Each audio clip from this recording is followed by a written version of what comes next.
చెప్పండి, ఎందుకు ఇంత ధర్నా దాకా రావాల్సిన పరిస్థితి ఎందుకు వచ్చింది? ఏముంది సార్, ఇప్పుడు ఫ్రీ బస్సు చంద్రబాబు నాయుడు గారు ప్రకటించారు. అయ్యా మేము కాదనలేదు.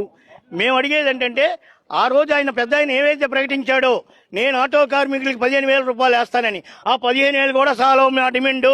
మాకు కుటుంబానికి 25,000 కావాలి. లేని పక్షంలో గవర్నమెంట్ హ్యాండ్ ఓవర్ చేసుకోండి ఈ ఆటోలన్నీ. మేము కూడా ఫ్రీ సర్వీస్ చేస్తాం. మీ గవర్నమెంట్ తరఫునే 8 గంటలు డ్యూటీ చేస్తాం.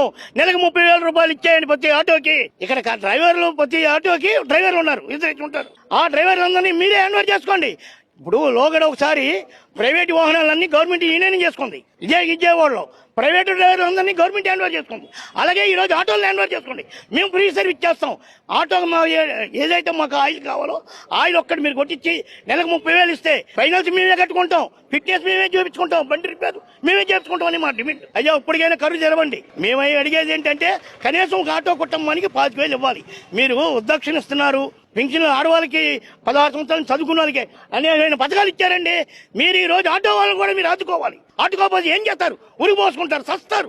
భార్య పిల్లలతో పురుగుల మంది తాగి చేస్తారు. ఈ రోజు తెలంగాణలో 125 మంది 120 మంది చనిపోయారు సార్. మీరు ఇంకైనా చెప్పాం కదా, మేము ఇప్పటి నుంచి కాదు కదా, 6 నెలల నుంచి. లోకేష్ బాబు గారిని గెలవక ముందే మేము కలిసాం. గంట సేపు తన మాతో మాట్లాడాడు.